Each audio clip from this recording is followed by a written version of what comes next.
I did have this real question. Has anybody been able to view their answers from the quizzes? Can you get on and see what you missed? Are you serious? Has anybody tried to go like the day after, or did you just try to check immediately when you turned it in? And yes, Molly, the first exam is next Thursday. Haley said, I tried the day after and you can. Only the day of. Yeah, if you try the day of, you will not be able to see the answers. So the way I have it set up, because I want you guys to go back and see what you missed, is all of the answers, all the correct answers and what you selected, and if it was right or wrong, will be made available the day after the quiz. Okay, it's after the due date. All right, and the reason why, you probably can understand, is it would take one person to ace the quiz, be able to view all the right or wrong answers, and game over with online classes, okay? So that's why I set it up this way. But if you go back and check, in fact, I'd love for somebody maybe that hasn't been able to see it, try to hop onto Blackboard right now. Go into your grade book, click on the grade, and see if you can see the right and wrong answers, okay? This is very, very important to me that y'all can see things that you missed and know what should have been the right answer, okay? Because I want you to use quizzes, I want you to use the dry lab assignment, and I want it to be available. I just did, thank you, that helps with reviewing. Okay, Ashlyn, thank you for that feedback. And if anybody does not know how to get on and view the right answers for a quiz, please utilize the GroupMe, because that's, again, this, I don't know exactly how to tell students. The best I know is you go to Gradebook, I'm pretty sure, and you click on the grade. Is that right? Is that what you did, Ashlyn?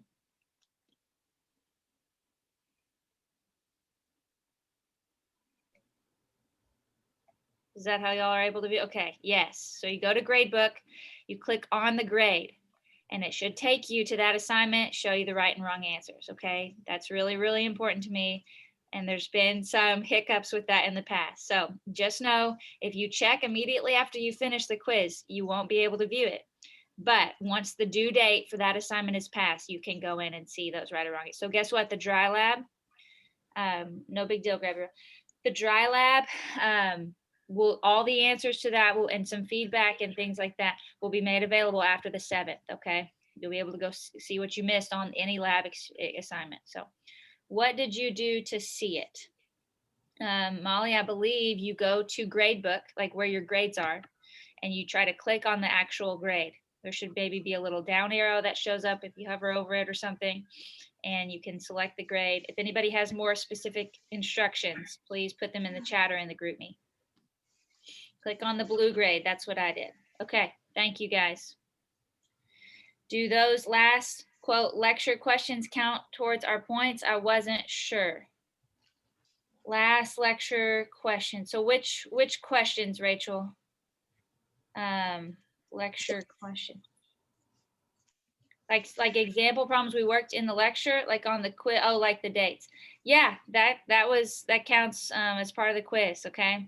The reason I'm putting those kinds of questions on there, I haven't done this in the past, is because I really, really want y'all to read the syllabus. Okay.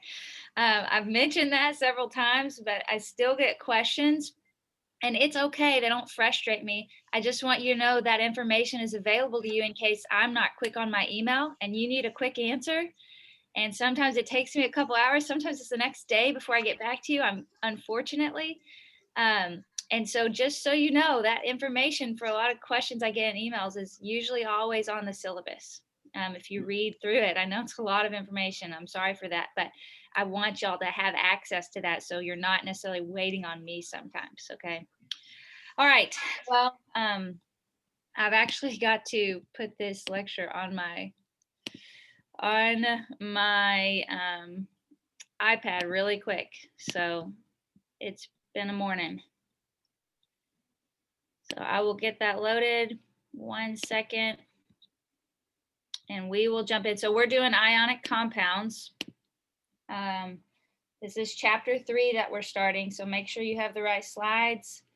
And we're going to do roughly, again, kind of the first half of this morning, and we'll finish on Tuesday. And we're going to save a little bit of time Tuesday at the end of lecture to do something that I hope and I think will be beneficial for the exam.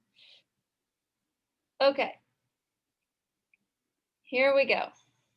Ionic compounds. Let me share my screen and get the chat up. Whoops.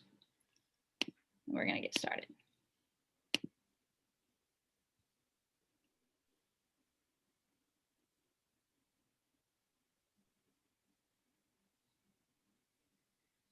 Okay. Well, new lecture, new hiking picture. And this one, sadly, is the last one from the Grand Canyon area, Grand Canyon trip. I would love to know, has anybody been to the Grand Canyon before? Anybody enjoy some hiking? Pulling the chat up. Blake said, yes. Yes. That's awesome. Good to know. Anybody despise hiking? Anybody just don't like to be outside? That's fair enough too, okay? I want to go, but my boyfriend won't go with me. Find someone else. Tell him he can stay at home. I'll go with you, okay? I don't like bugs. Well, I will tell you, Arizona is very dry. If you go to the Grand Canyon, I don't think you might run into a snake, but you're not probably going to run into a lot of bugs. So anyways, this is Horseshoe Bend, as you can tell. This is one of the most iconic places to photograph in the world. So you have to have really special camera lenses. You have to have like a wide angle lens. Obviously, there's parts of the picture that are just cut off because my lens is just not big enough. So maybe one day, but you can obviously tell too why it's called Horseshoe Bend, because of the way the water flows around the canyon. So if you're going to go to the Grand Canyon and you also want to see Horseshoe Bend, I'll tell you, there's not a lot of hiking to do at Horseshoe Bend. It's kind of like you walk up and you see it and there it is, and then you walk back to your car. So you have to drive a little bit. I don't know about you. Anybody have certain things you love to do on long drives? We love to listen to books on audio. So we listen to the whole Harry Potter series on audio on our drive to the Grand Canyon and back. Not all on that one trip. It took a long time, but on long drives, that's what we do. And so anyways, we were listening to some of that. We get to Horseshoe Bend.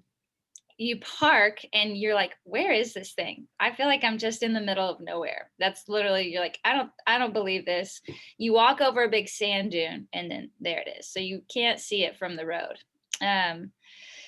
Bradley's been to Horseshoe Bend. Good.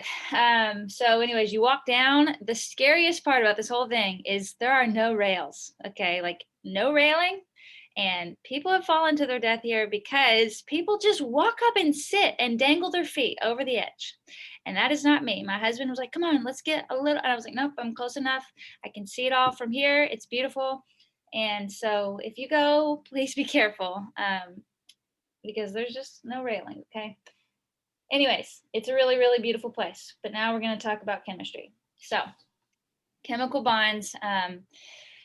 So the chapter title for chapter 3 is called Ionic bonds. But before we talk about what an ionic bond is, we need to talk about what a chemical bond is. We talked, what day is it? Thursday. So Tuesday, we finished talking with valence electrons. All right. And remember, I said that is valence electrons are very, very important. Knowing how to count valence electrons. And we are going to focus a whole lot more on valence electrons today. Now, we said in chemistry, there's something very stable and satisfying to an atom when it has how many valence electrons? Anybody remember? 8. Thank you. And that's the goal of atoms. The reason they want to get 8 is it's for stability purposes. They want to be stable. So that's the first blank here. All atoms within nature desire to be in the most stable state possible.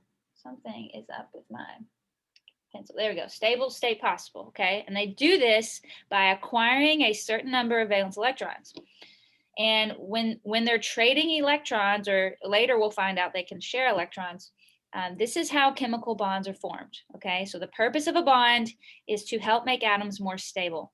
And often in nature, in our bodies, in the food we eat, in the things we interact with, in the air we breathe, atoms are bonded together. We don't find atoms separated. We don't find elements a lot in pure form.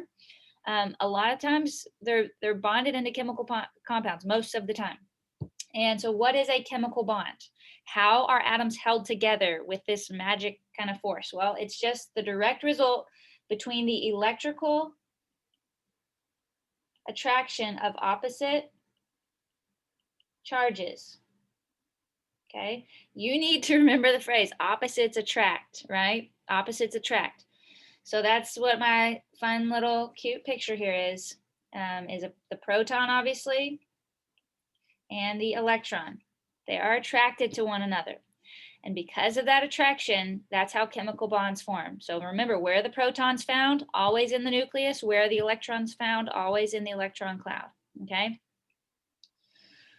All right, so this is better represented by this picture down here. This is a little more of a technical picture, but still relatively easy to understand. You see two different elements here. In fact, could anybody tell me what elements these are? I bet you could. These are first neutral elements, okay? And what does that mean, a neutral element? That means the number of protons and the number of electrons in an atom before any bonds are formed is the same. So if we have I see this, the picture on the left, the atom on the left, it has 3 electrons. So if it has 3 electrons, how many protons does it have? 3. So what element is that?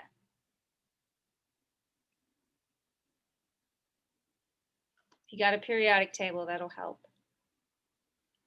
Should be, anybody know it?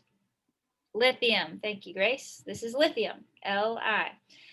And what you notice, how many valence electrons does lithium have? It's in main group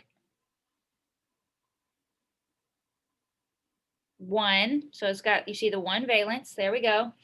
And what do you notice? This red arrow indicates that that valence electron is jumping ship. Okay. Sabotage lithium. And we're going to go over to what element is on the right. Count the number of electrons. That's going to tell you how many protons. Also, do y'all like my mug? Can you read it?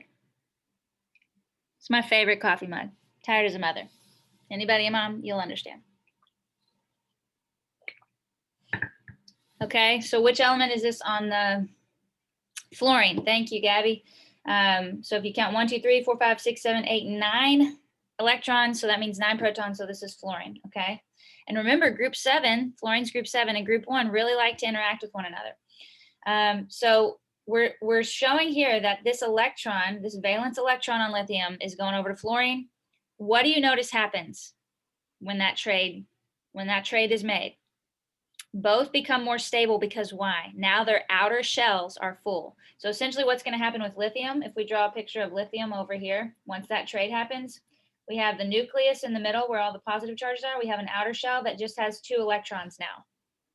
Remember, the first layer, that first energy shell, is full when it has 2. That's the exception. Every other shell outside of that is full when it has 8. But something is different about this first layer. It's full with 2 electrons. So lithium satisfied and more stable that way. And then how many electrons is fluorine going to have in its outer shell now? 8. It should have 8. Okay, so it's got the full octet. 8. It's not an 8. 8 valence for fluorine, and they're both satisfied. This is why chemical bonds happen, okay? Everybody's happier afterwards. All right, now, one example of a very common compound that we actually talked about this Tuesday is salt, okay? So this is salt, sodium chloride, and this is showing you the pure elements that react to give you salt. Is that not kind of crazy? We have a green, you're not wrong if you think this is green. It's a green tinted gas. This is green chlorine gas. Okay, it's a vial of gas. And this right here is a hunk of sodium metal. We saw what that looked like in the videos Tuesday. Was that Tuesday? I don't remember what day it was. So these two come together, and here's what happens. When you have a beaker full of the gas and you stick the metal down in it, it's the transfer of that electron from sodium to chlorine, okay? Because sodium and chlorine is just a transfer of 1 electron as well, just like the picture above with lithium and fluorine. The transfer of that electron is so violent, or it releases so much energy, that you get something that looks like this, and then you make salt, okay? I know, chemistry is weird. But anyways, so these are going to be called ionic. We're going to talk about ionic compounds. And before we talk about what an ionic compound is, we need to look at the root word of ionic. What is the root word of ionic? Ion. Ion, okay? So we're going to be talking about what is an ion.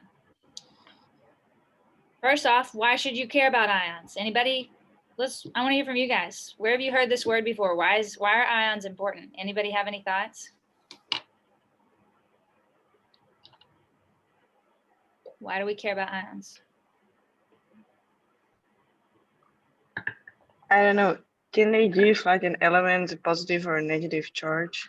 Yes, they can. So these are elements, atoms that have a positive or negative charge. We're going to define that in a minute. I know there is an anion and a cation, I think. Yes, you're correct. Molly said, what flows in and out of blood? Are you saying ions are what flow in and out of blood, Molly? They're in sports drinks. Are you guys looking ahead at the slides? Yes, Molly, you're correct. You should care about ions for several reasons. First off, yes, they are in sports drinks. And this is a tribute to Kobe Bryant from last year. It was very sad news, everyone. When I showed this slide last year, I'm pretty sure some students teared up, rightly so. RIP Kobe Bryant. But we will continue to carry on your name and your legacy by drinking your line of sports drinks. Did y'all know he had a line of sports drinks, Body Armor? You know what's cool about Body Armor? So my husband had the stomach bug this past weekend. And the first thing he was like, get me some Gatorade. Okay, why do we do that? Why are we like, give me Gatorade, I don't know, anybody, your mom used to give you Sprite? I don't know why we do Sprite. Why do we need that when our bodies feel depleted? What is Gatorade? Electrolytes. Yes, okay. So electrolytes are simply another word for ions. And what is in this? I tried to show you the nutrition label as best as possible. Here it is right here, electrolytes. 700 milligrams of potassium, that's obviously element K.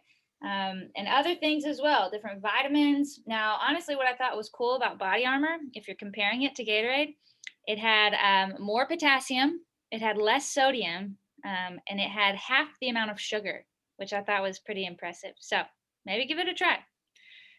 Seemed to be a little bit healthier. This also shows you it's got magnesium, another ion, as well as the sugar content. So anyways, there's Body Armor. Powerade also, they came out and they put this in the name. They put ion 4, okay? And people were like, I don't know what that means. It's just better for you, right? But it's just showing you the different ions that they were pumping up about their sports drink, okay? And we know this. We call them electrolytes. It's kind of the health sciencey word for it. But yeah, they're in sports drinks, okay? And our bodies need those, especially if you're an athlete. I know we have some student athletes in our course. When your body's depleted of ions, what can happen? How do you feel? What are some symptoms of that?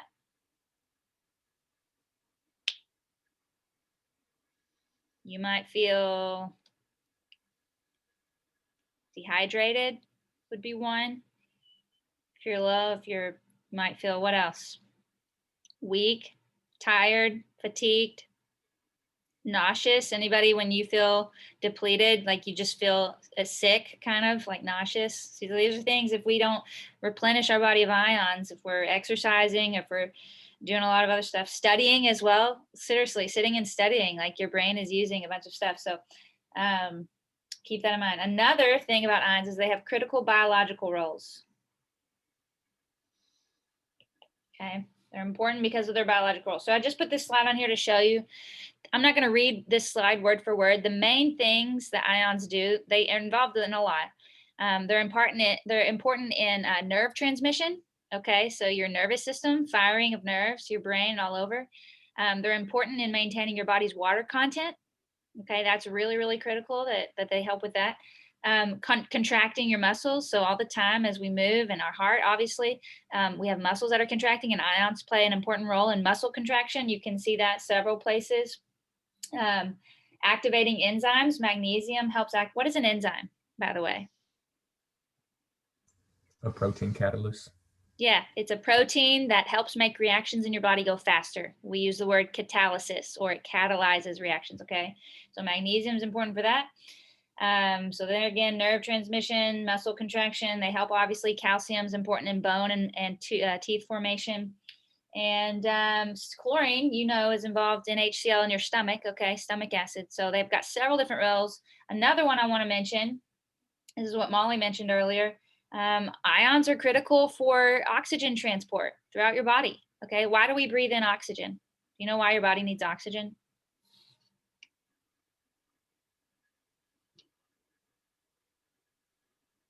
Anybody? Why do we breathe oxygen?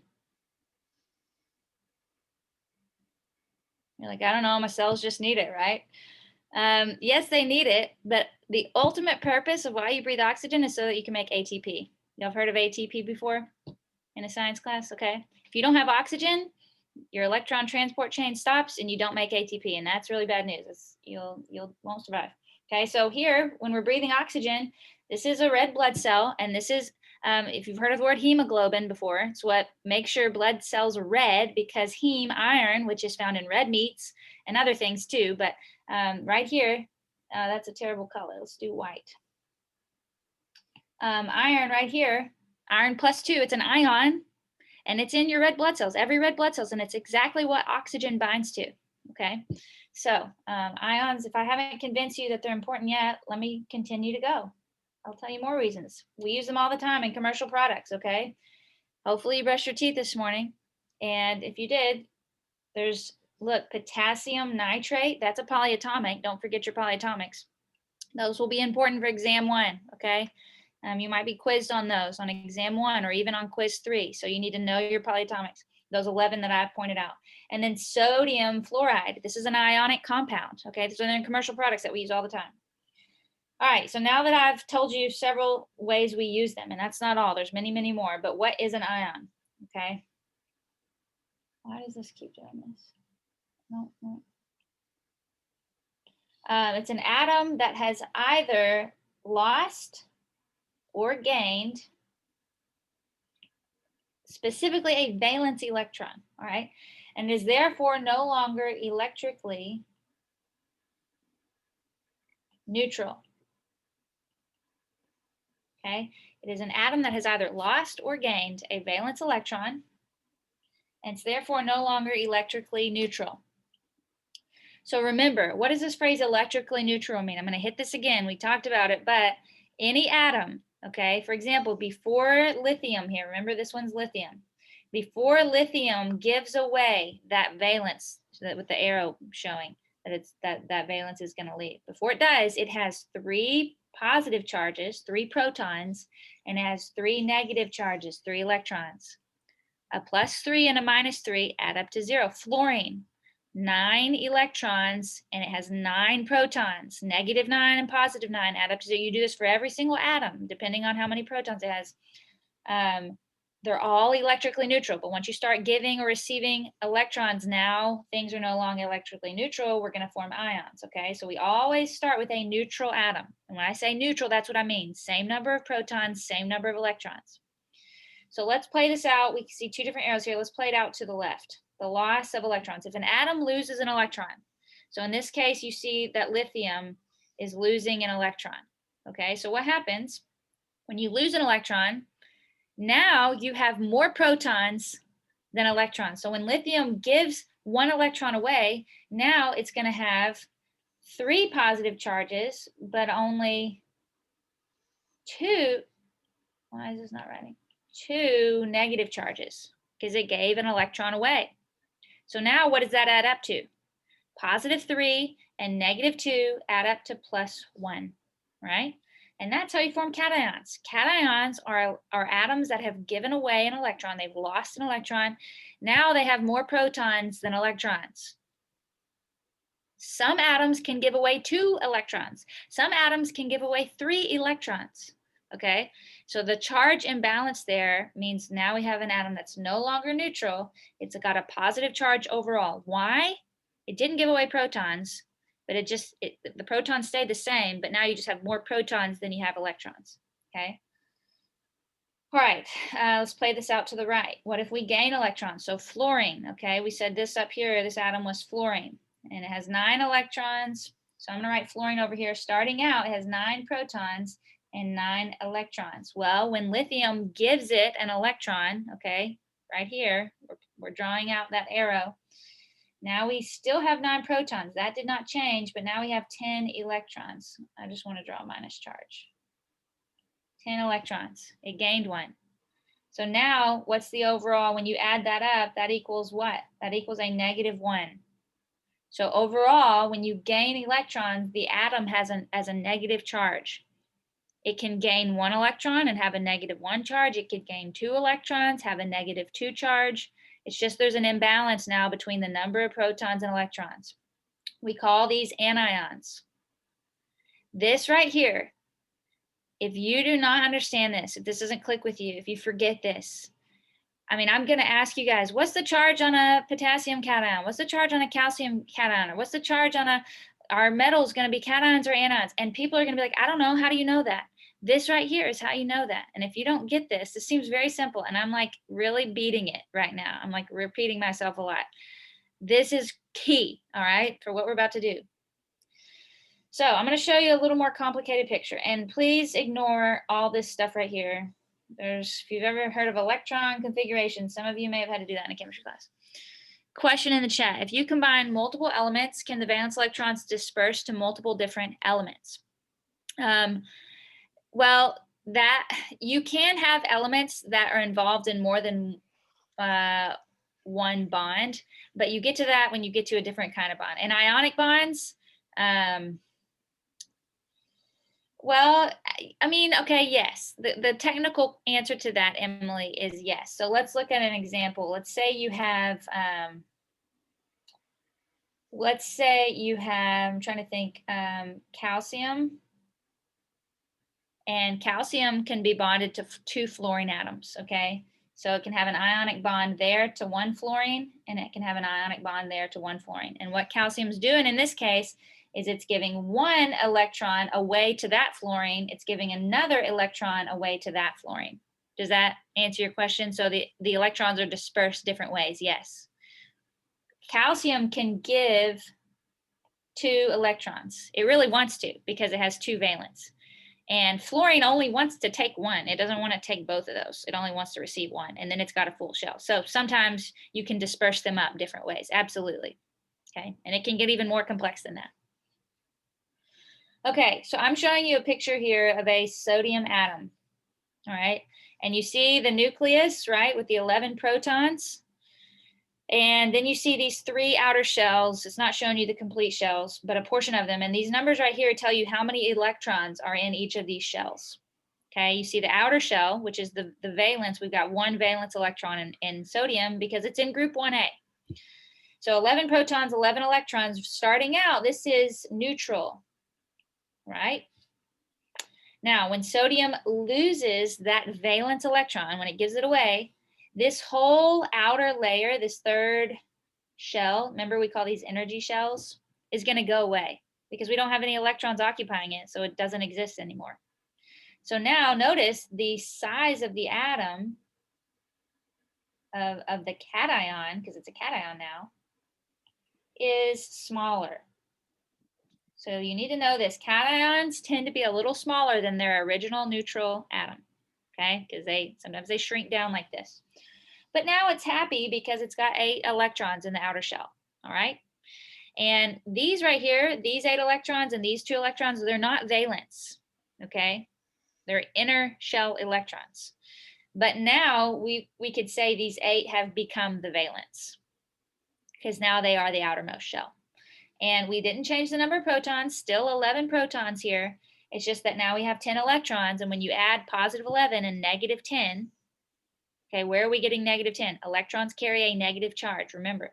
We add up to a positive 1, and we indicate that by writing the symbol of the atom, and then we do a little subscript with the number of the charge. So because we have overall a positive 1, we just write a little plus. You could write +1, really doesn't matter. I think just writing plus is easier, okay, to indicate that there's a +1 charge on that sodium now. That is a cation. Questions on cations?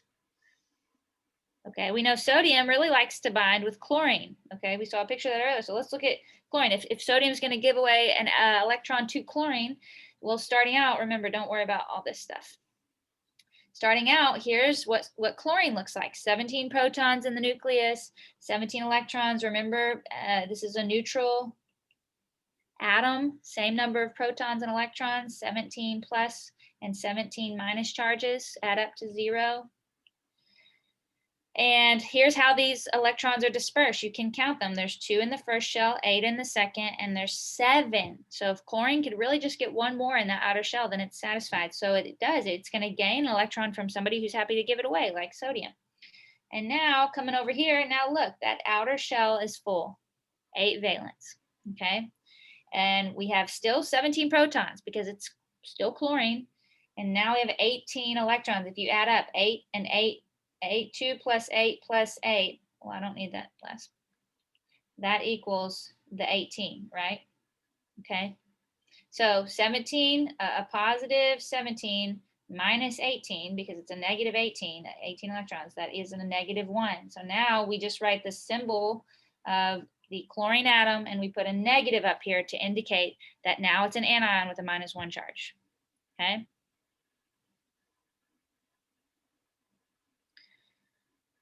All right. Now we're going to come back to that kind of stuff, but I want to talk about 2 properties that's important that help us understand the proclivity or the tendency of atoms to gain or lose electrons. How do we know which atoms are going to do what? Okay, well, one, their organization on the periodic table will help you. Something in the chat. So if there was a question on the test that was like, sodium gives away 1 electron away, what is the valence electrons? We would give the new inner amount, right? Not 0. Correct. You could say now it has 8 on the inner shell. Yeah, I would not be like, does it have 8 or does it have 0? Okay. Some people may have actually taught that specific question. That's a great question, Rachel. Some people may have taught that differently. Some teachers may say now it has 0 valence. Well, technically, yes, it did give its 1 valence away, but the inner shell has now become the valence. So that's why it's stable and that's why it's satisfied, because now it has a full set of 8 in the outer shell. So I would say, yeah, now it has 8 valence, but not because it gained any. Okay.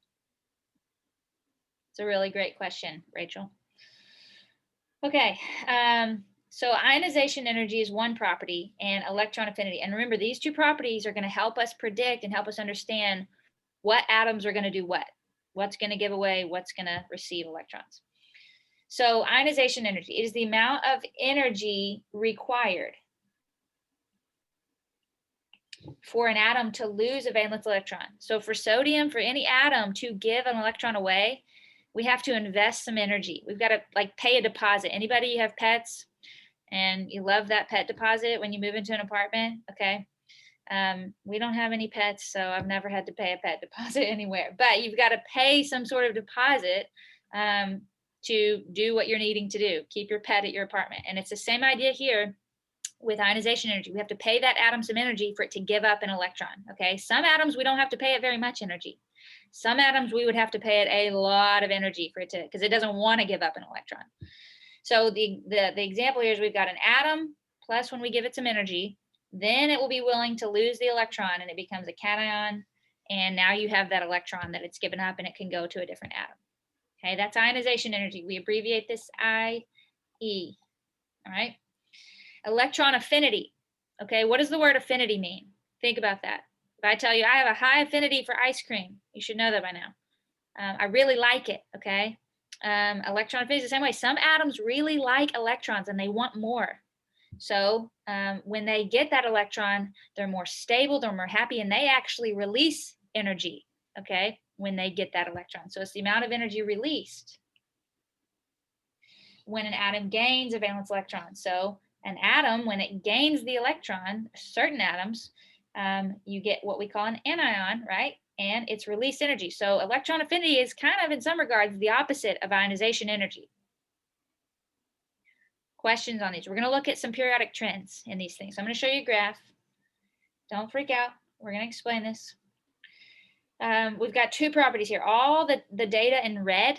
Okay, the red line is the ionization energy that's over here on the left. And the blue line is the electron affinity. So first, let's talk about the red, ionization energy. What atoms, we see they're ordered by their atomic number. So we've got not all the atoms on the periodic table, but enough to see that there's a trend. What elements are at the top?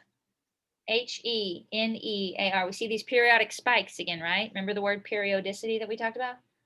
We see this systematic trend. What elements are at the top? Here's what I notice about these elements. Yes, thank you, Brooklyn. These are the noble gases. Okay, so ionization energy.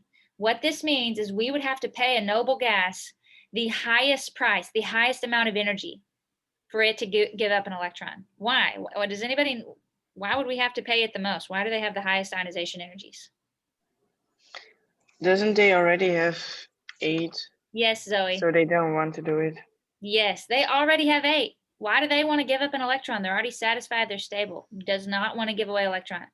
So doesn't that make sense that the threshold for ionization energy would be the highest for them? Okay.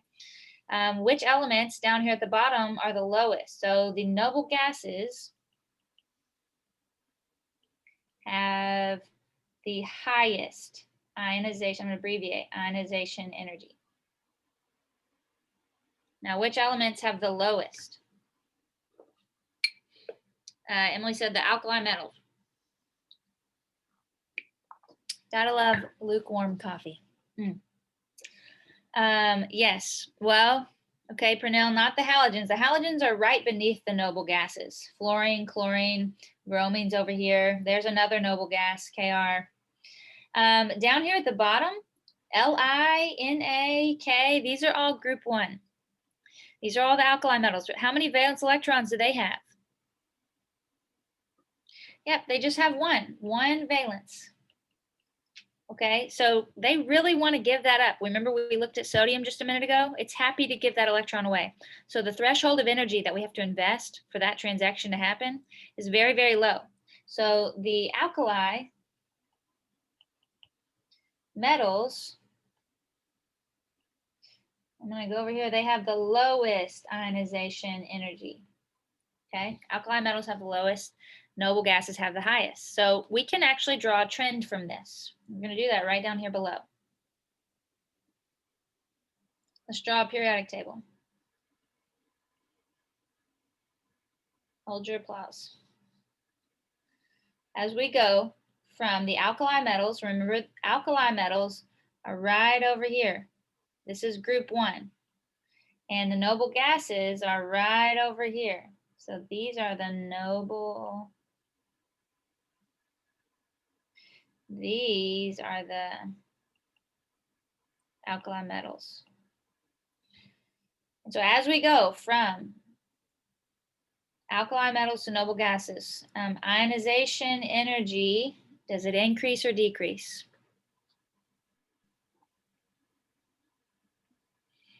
Increases, right? So INC, increases.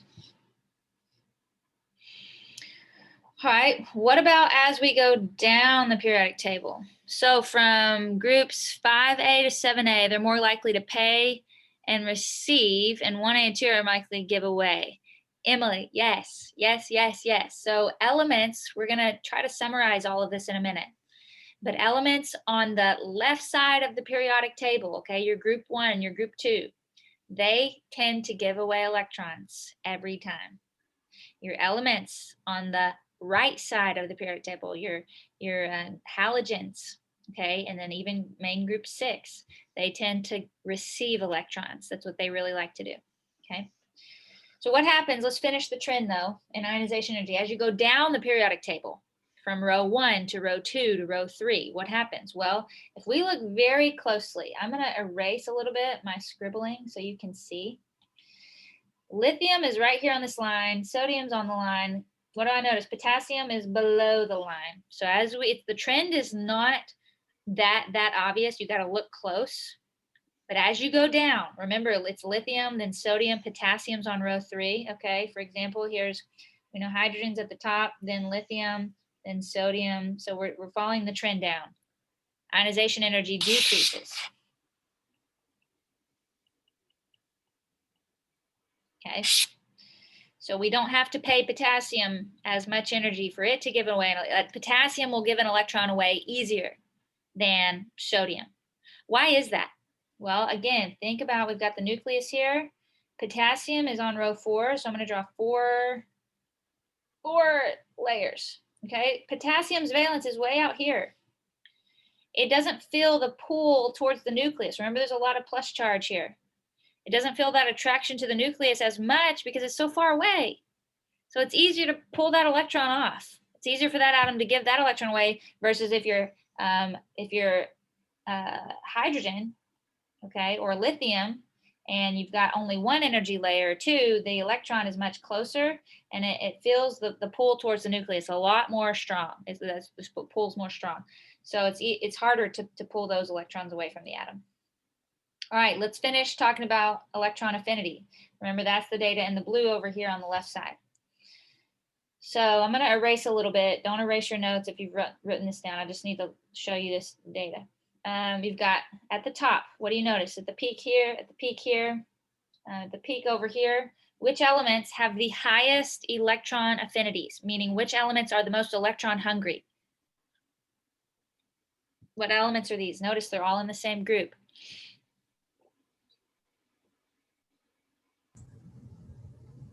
The fluorine, chlorine, and bromine. And those are all group 7. Thank you, Gabby. That's halogens, okay? And the halogens, I'll draw them in blue since our data was in blue. They're right here. I'm going to write, okay, this is group 7. So as you go towards group 7, okay, if group 7 has the highest, what that means is as you go across the periodic table towards group 7, I'm going to abbreviate again, electron EA, electron affinity increases.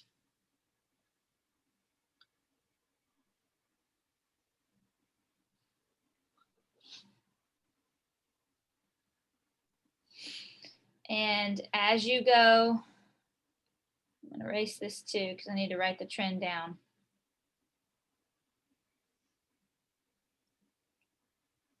As you go down the periodic table, electron affinity, we don't have any other things labeled here, but as you go down, again, kind of due to these pictures that I drew, it decreases, okay? Kind of for the same reasoning that I explained with ionization energy. So down here where you have like cesium and francium, these elements do not want another electron. They don't want it the most, okay? So electron affinity decreases. So pretty much as you travel towards fluorine, fluorine is that top halogen. As you travel towards fluorine, electron affinity increases. Fluorine is the most electronegative element. We could say it that way. It's like the most electron hungry of all the elements, okay? Questions on these trends? I actually have a poll question. Okay, so we've been going for a little while now. Let's pause and review. So I want you to list the following elements in order of increasing ionization energy. Based on the trends, list the following elements in order of increasing ionization energy. So start with the atom that would have the lowest ionization energy and end with the element or the atom that would have the highest ionization energy.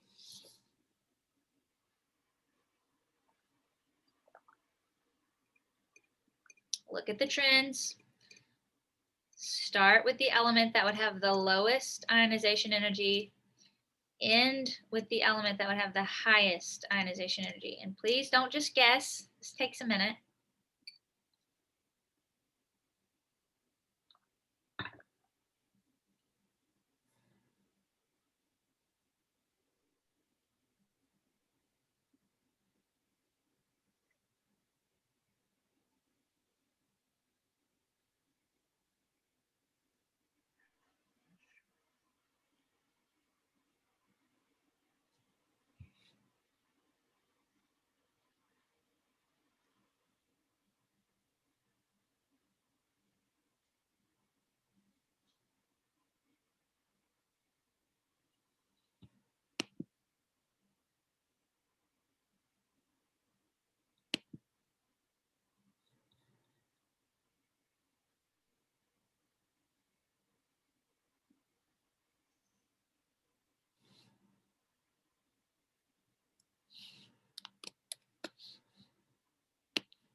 All right, we've got about 2 minutes. We're about 80% voted. Go ahead and get your votes in.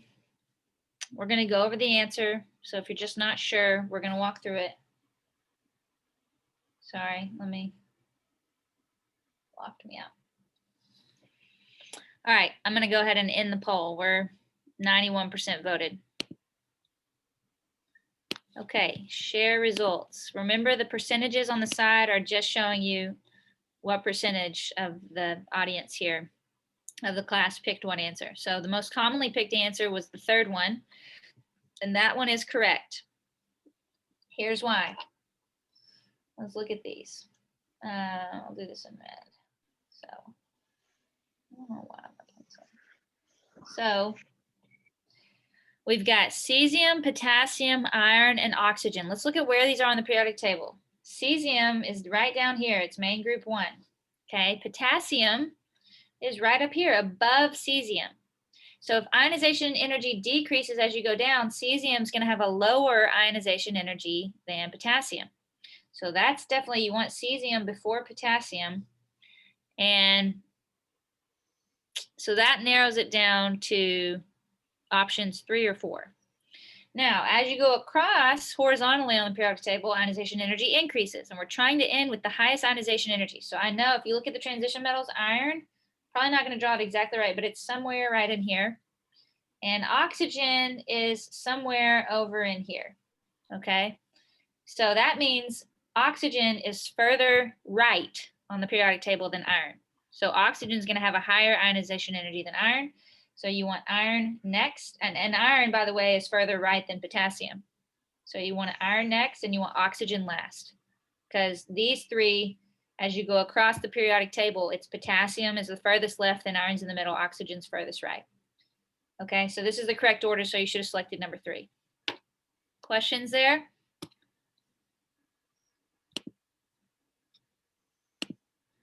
So I love to ask these kinds of questions, all right? I think it really makes sure you have a clear understanding of the trends and the properties.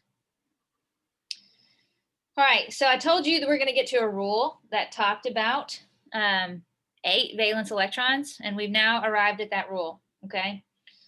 So we saw this earlier. This is just the electron dot symbols or structures. Remember, we drew those, learned how to draw those at the very end of lecture Tuesday. So this is just showing you the atoms, sodium and chlorine, if they react, how a view from their electron dot structure, how the trade of electrons looks and what you end up with, okay? So you have sodium, there's its 1 valence electron right there. Chlorine, you see 7 dots around it for the 7 valence. And when they trade, now sodium, we have a plus charge, and underneath, some people would say, well, are we going to draw 8 dots around sodium? Here's the deal. Because technically, yes, now the subset in sodium has a full 8. If you draw this for me, this should be NA. If you were to draw this, I would not count you wrong, okay? Or if you draw it like this with no valence, okay? As long as you both understand that underneath there's a full set of 8, I would count both of those answers correct, okay? But I don't want you to think that it went from 1 to 8 by gaining 7, okay? It did not gain 7, it gave 1 away. So that's what I want to make sure of. But anyway, so sodium would look like that. And then chlorine, we would have a full set of 8 right here with a minus charge because it gained 1, okay? So if I ask you to draw a reaction with the appropriate electron dot symbols, this is what I would want you to kind of draw. But the tendency of atoms to do this, and for our ability to then predict what kind of charge ions are going to have is it's defined or it's guided by what we call the octet rule. Okay, this rule, what is the purpose of it? Before I tell you what it is, the purpose of it is it allows us to predict how atoms are going to trade electrons. Like if an atom's going to give away an electron or receive, and then allows us to therefore predict what kind of charge it's going to have. Is it going to have a +1 charge or a -1 charge, a +2 charge or a -3 charge, okay? So it allows us to predict how electrons are traded, given or received, and what kind of charge ions will have. And here's what it is. It says that main group elements, and we're just talking main group, okay? You guys remember how to count main groups. We're not talking necessarily about transition metals, but it allows us to, tells us how main group elements undergo reactions that leave them with 8 valence electrons, okay?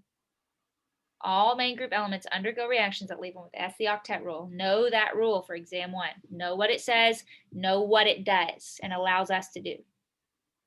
All right, I want you guys to write on your paper, if we have element X and element Y, and you see their electron dot symbols, what products would you get here? What's going to happen? According to the octet rule, what's going to happen and what products are you going to form? If you're going to get ions, make sure you write the charges. You don't know it's an ion unless you write the charge in.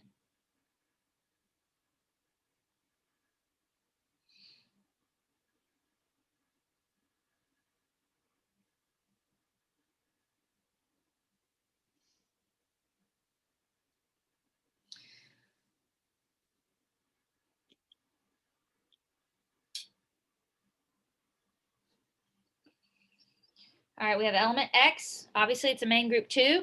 Why? Because it's got, and this is such a violation, right? It should be X like this, 1 here and 1 on the other side. That's what we said. But it's got 2 valence and Y has 6. So what is X going to do? What are we going to form on the product side? Someone tell me, how did you do X? H and a plus. A plus like that? Yeah, +2. Plus 2. Okay, anybody disagree? Is it going to have a plus 1 or a plus 2? Okay, Pernell said, okay, give 2 to Y. That's what I'm seeing in the chat. So yeah, X is a plus 2. It's going to give both of those away. And then underneath has a full set of 8. And then Y is going to have what? Y is going to take those 2 electrons. So we draw the 6 it already has, plus now we add 1 more. It took both of those from X. And so what charge does Y have? Pernell says -2. Okay. That's what you should have. That's correct.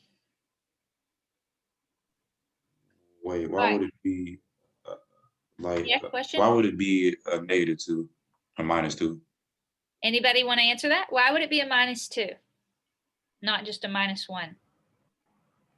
Is it because it received 2? That's correct.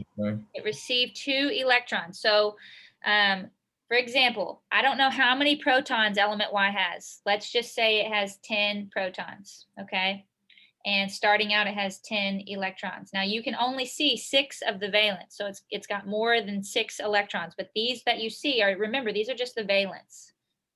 And you can have more electrons on inner subshells. But let's just say it has 10 protons, 10 electrons. Well, when it gets 2 more, okay, over here, now we still have 10 protons, and I'm going to draw a plus charge because protons carry a positive charge. So we've got 10 positive charges. And when it receives 2, now it has 12 electrons, right, which are negative charges. So a +10 and a -12 are going to add up to -2, okay? Now, I just made up numbers here. You could have a different number of protons, but still, when you get 2 more electrons, now you have 2 more electrons than you do protons, and that adds up to a balance of -2.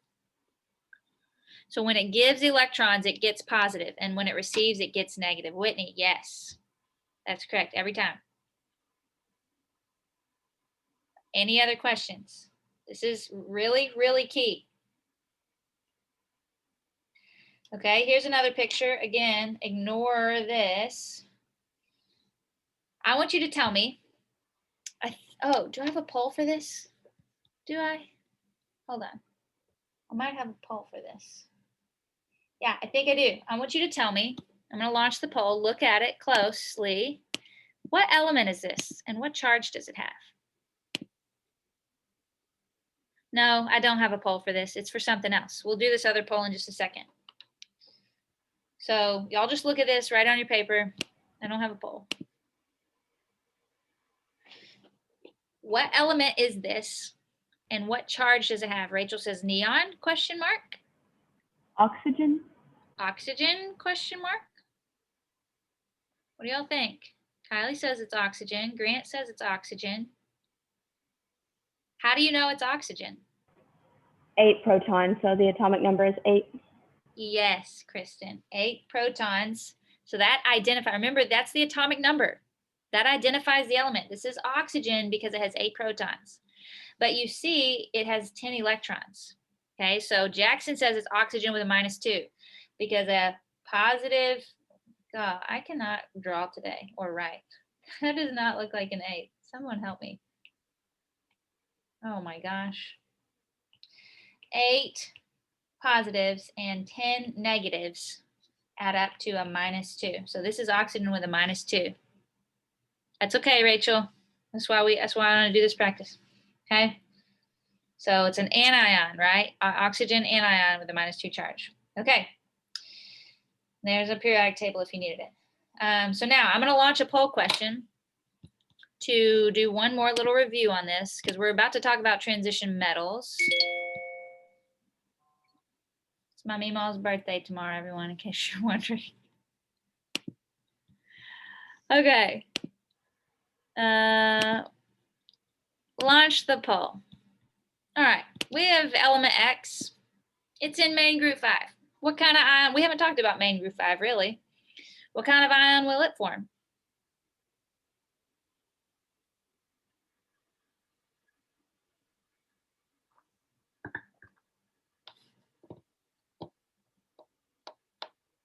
I'm going to give you 1 minute to put your answer in. So you're already at 30 seconds. You got 30 more seconds. Main group 5, what kind of ion will it form?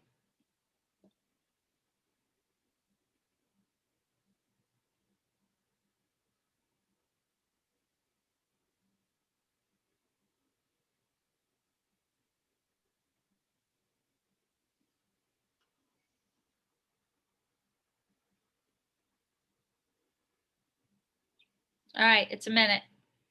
Get your answer in, get it in, guess. All right, I'm going to end the poll. You didn't get it in. Okay, we're going to go over it. Everybody, well, the majority picked an anion with a -3 charge, but several of the other options were also picked. So which one's going to be? Anybody want to explain this one? I'd love to hear from a student. Where is main group 5 on the periodic table here?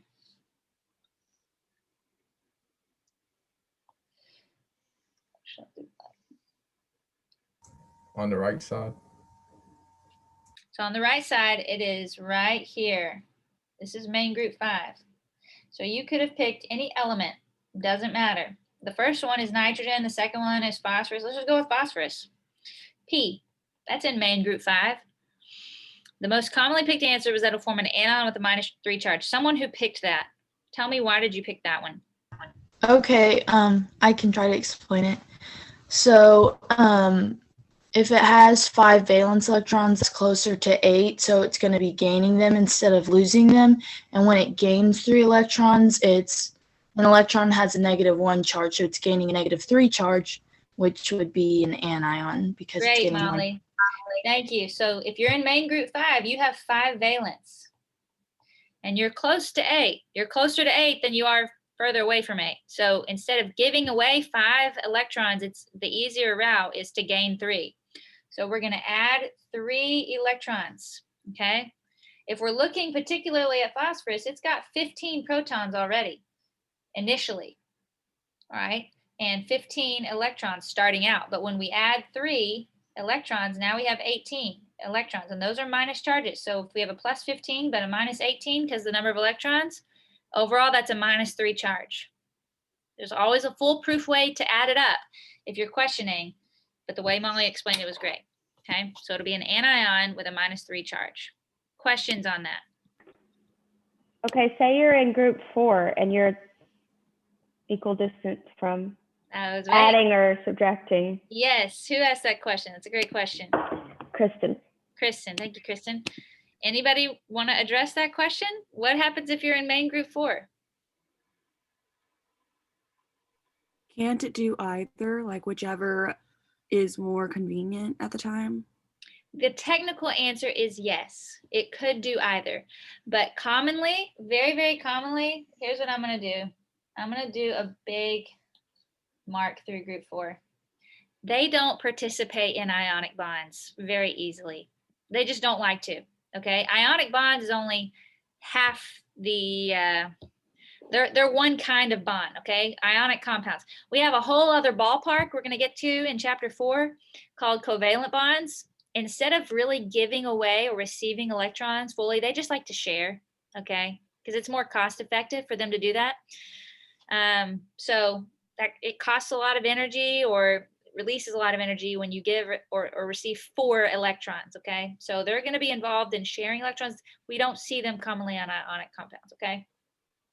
but they can do either, just so you know. All right. Let's talk about, this is kind of a brief synopsis. We've hit this. I'm going to go over this really quick because we don't have a lot of time left, and I want to get to transition metals. Group 1A.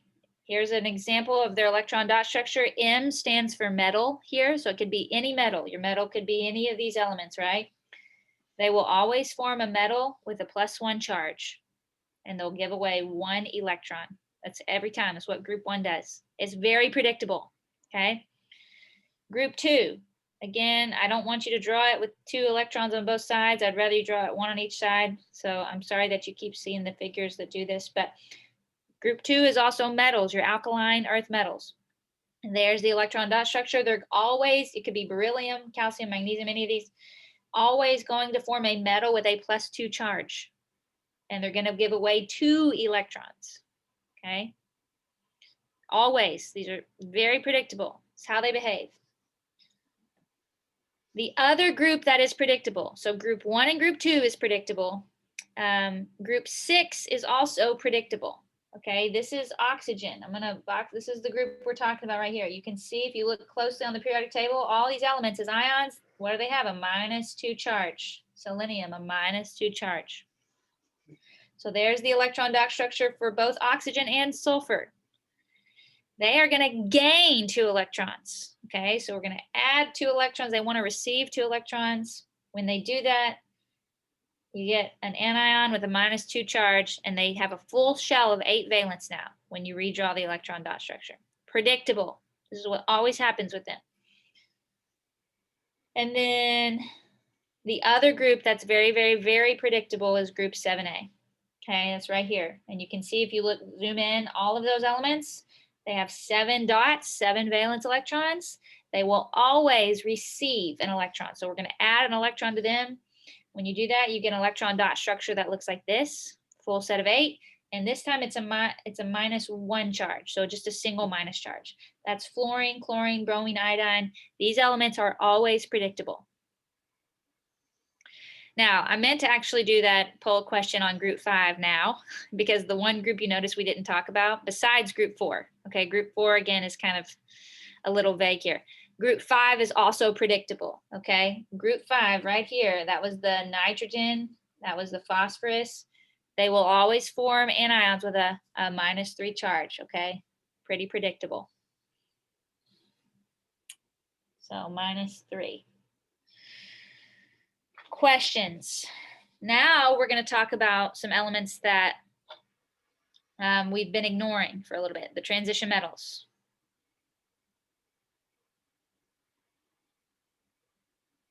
And where are the transition metals again? They're right here. They're labeled. Now, what do you notice when you look at these elements? What's something that kind of stands out to you real quick and then makes you maybe like, wait, am I seeing this right? Okay, they're all cations. Emily made that observation. Thank you, Emily. Yes, every single one. Always going to be cations. What do you notice, though? Anything make you like, wait, what's going on? Anything make you tilt your head? No group number. Right, we're not assigning them, they're not a main group element, so we're not giving them a group number the way we should say main group 1 or main group 2. Kylie said some have 2. Some have a +2. Okay, but what else do you notice?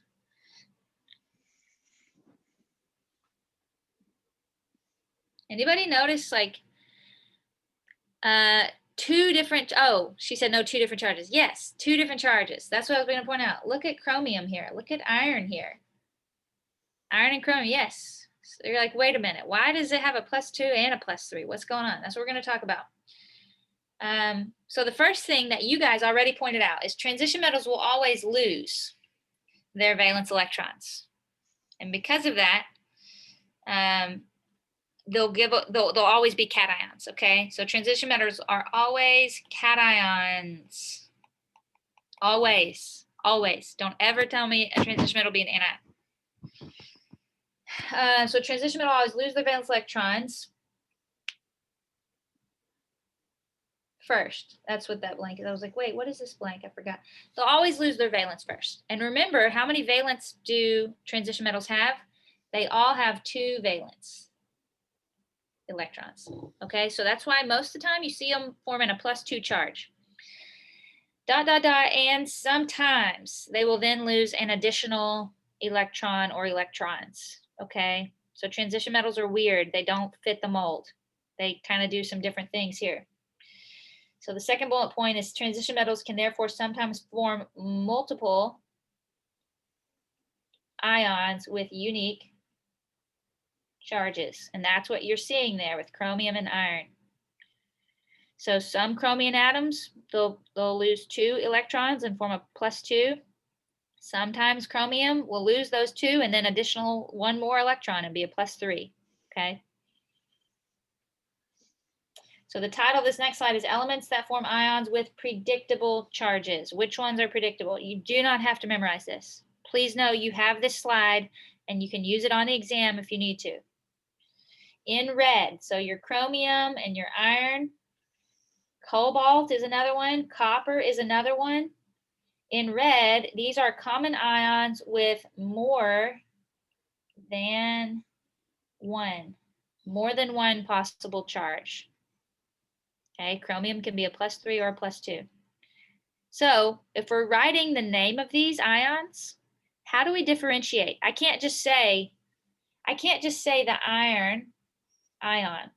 I can't say that because how do you know which one I'm talking about? Okay, iron 3 or iron 2. That's not conveyed. So what we do when we're writing the names of these, we use Roman numerals. So I would say the iron 3 ion, okay? Or the iron 2 ion. And then this Roman numeral tells you, oh, I'm talking about the one with the +3 charge, or oh, I'm talking about the one with the +2 charge. So if you have a transition metal that can form more than one charge, you use Roman numerals when you write the name of it. And by the way, I don't know if you saw mercury. There's 2 different mercuries there, but they both have the same charge, okay? That seems like a typo. It's not. On the mercury 2 with the +2, the bottom one, this one right here, you've got 2 mercury atoms. This is very bizarre, but each mercury atom has a +1 charge, okay? So we call it mercury 1 because if you talk about the individual mercury atom, each one has a +1. You just got 2 atoms combined, so it's a +2 overall. A little bit of an anomaly. Okay, in blue, other transition metals that invariably have one single charge. And when you have those, for example, zinc, silver, Ag is a very common one in blue over here. When you have those, you don't have to put the Roman numerals, okay? Now, if you tell me the silver one,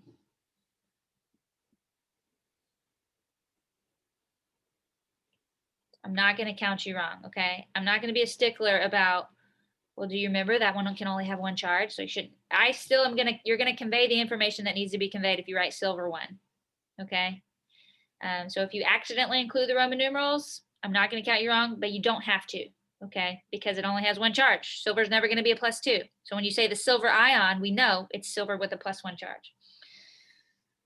Okay, but if you don't include Roman numerals on something that can have more than 1 charge, then you will be counted wrong, okay? So we're going to end with a practice problem because we literally have like 2 minutes left, and this is as far as I wanted to get today. I want you to write the symbols for the ions formed in the following processes.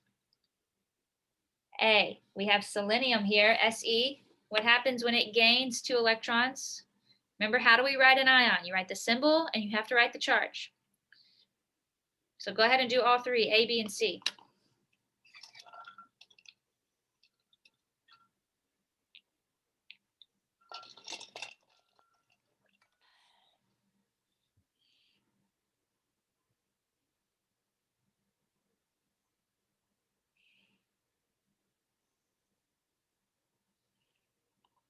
It's okay, Emily.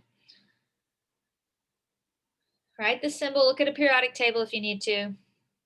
Barium's going to lose 2 electrons and bromine's going to gain 1. So how do we write the symbol for those ions? All right, what do y'all got? Emily for selenium, Se, said Se -2. Is that what y'all put? Okay, Ashton put hers in there. So we got Se should be -2. If we're gaining 2, we form an anion with a -2 charge.